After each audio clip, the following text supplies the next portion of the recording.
Hello, everybody. My name is John Libby. I'm coming to you from Charlotte, North Carolina. I work at the airport out here. I'm in charge of the baggage handling system, which is a network of miles of conveyor belts that are used to move baggage from point A to point B, whether that be from plane to carousel or from the ticket counter to the plane. Um, I've I have many years of experience in manufacturing in this sense, and today I'm going to talk to you about computer numeric control, or CNC, which many of you may have heard of. It's a very integral part of manufacturing, especially in today's manufacturing. CNC is kind of introduce what CNC is to everybody.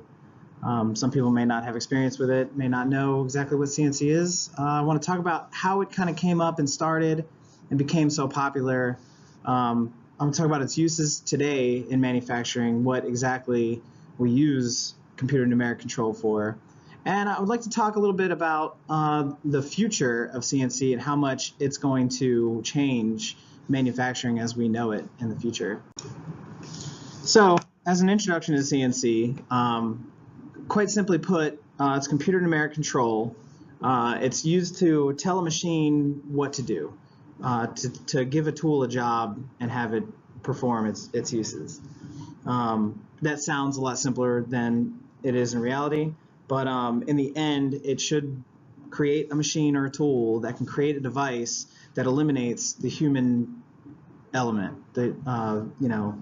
We're all human, we all make mistakes. The goal in any manufacturing process is to reduce the amount of mistakes that are made, and CNC is quite possible because there's no fatigue when you have a machine. I mean, wear and tear, of course, but nobody gets tired and lazy at the end of the shift. No machine does. No simple mistakes. Like I said, we're all human. We all make mistakes. Machines don't. And it's cheaper labor. You're not paying by the hour for a person. You don't have to pay insurance. You don't have to pay all that stuff. Now that may sound bad, as that's what we all want. So why would we want to get rid of those jobs? But we'll get to that. It creates a lot better opportunities for people in the future. Okay, so how did CNC come about? Well, many of you know we had this thing called the Industrial Revolution, early 1900s. We created amazing things, but we implemented this labor-intensive process, assembly lines, and just a lot of manual labor. So after the Industrial Revolution, it became very clear that manual labor and assembly lines and using 20 people to do what one person could do was just too expensive, and there had to be a solution.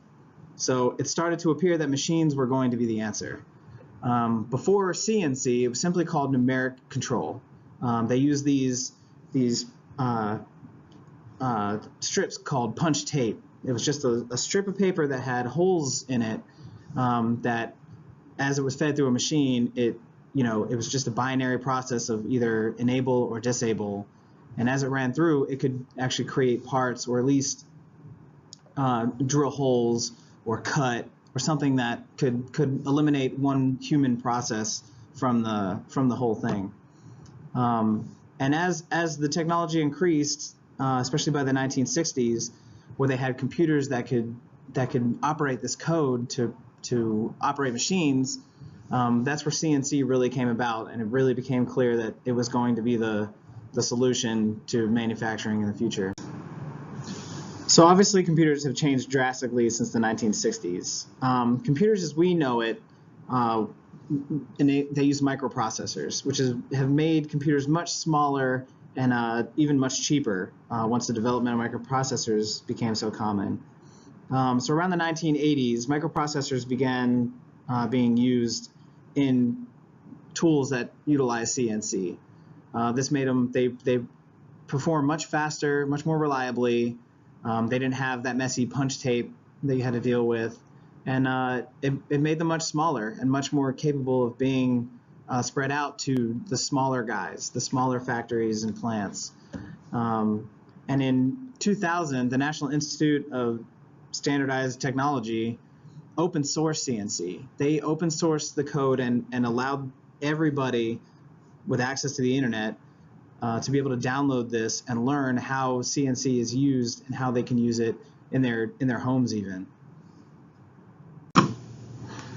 Okay, so that's all fine and dandy, but what do we actually use CNC for?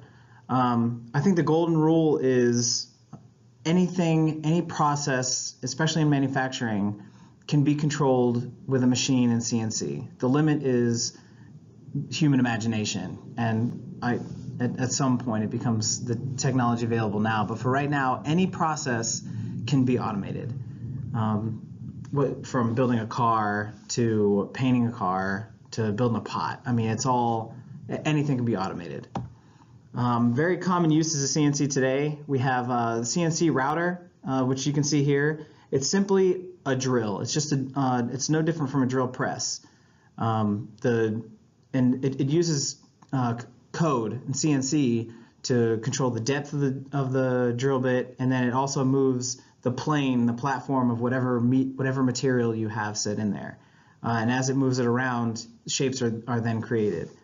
You have the CNC mill, which is also very common, operates on a similar platform as the CNC router, except this utilizes several more axes as the drill bit itself can be moved and can be operated independently of the platform that the material is on. With both of these, you basically put in a block of any material, whether it be aluminum, acrylic, plastic, and you enter in a code and hit start on the machine, and the end result is that block of material is turned into a usable piece or part.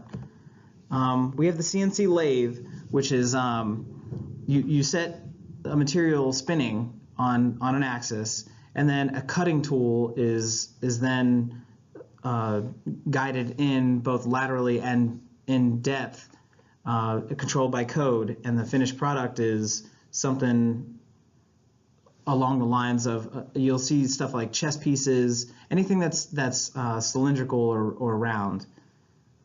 And then we have the 3D printer, which is becoming extremely popular. Utilizes CNC to operate an extruder along a plane, and it just prints layer by layer, one layer at a time, and eventually you have a 3D piece or part that comes from this process. Okay, so what does the future of CNC have in store for us? CNC is only limited by imagination, as I said before. As long as you have the right code and the right inspiration, you can automate any process, especially in manufacturing. We'll also see increased axes. With the development of processors, we'll see computers that can perform much more demanding processes, like increased axes on say the mill, for example. This allows more detailed parts and less calibration, less taking a part out and having to replace it in where a machine can access it.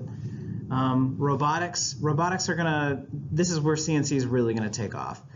Robots use CNC to control their arms, basically. We already see robots in the automotive industry, but with the development of processors and more people learning CNC, we should see robots at the small guy level. You know, our simple soda factories will be utilizing robotics. The microscopic level has a lot of promise in the future. We see nanobots that can go into a human body and manipulate down to a blood cell level.